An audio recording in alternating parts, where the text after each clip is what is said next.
Sanibonani Mzansi, ngiyabonga kakhulu ukuthi uthando nesithembu likhulile laze lafika la likhona. Le video le angivamile ukwenza ama video kodwa ngithi ngiyenze ngoba ngiyabona ukuthi hayi impe engibhekene nayo enkulu. Kodwa ngesikhathi siqala uthando nesithemba sishonga ukuthi konke kuzoba kuhle noma kuzoba kubi.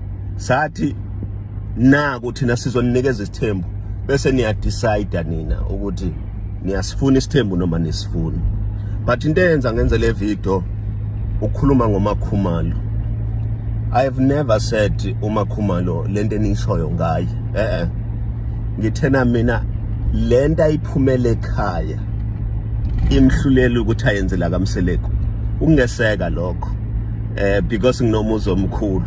Ikona kuphela engikhuluma ngakho. Manje nina senifaka okunye okuningi.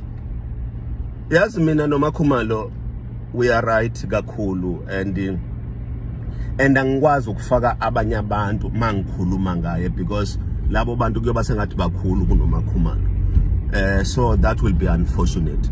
But I'm simply saying uMakhumalo lento ayiganile emenza boMrs Mseleko number 3.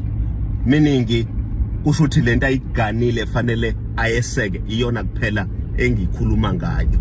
Angikhulumi ngokunye lokhu nina enikhuluma ngakho and kuyangitshela mina ukuthi anikho esithembweni because kube benisisithembweni benizo understand ukuthi uMseleko ukukhuluma ngesithembu. But ngiyabonga kakhulu konke lokho enikushoyo kuyasilekelela ekutheni sikwazi ukuya phambili and engathi ningaqhubeka njalo nime nje nina besilo nime nina beqhawe nisilekelela ukuthi sikwazi njalo ukuya phambili. Ngaphandle kwenu asiyilutho. Siyabonga kakhulu. Angazi ke noma abantu basasifuna isithembu ngoba kungenza ukuthi sebe decide ukuthi ayi isithembu ngisasifuna, isithembu kuyasifuna.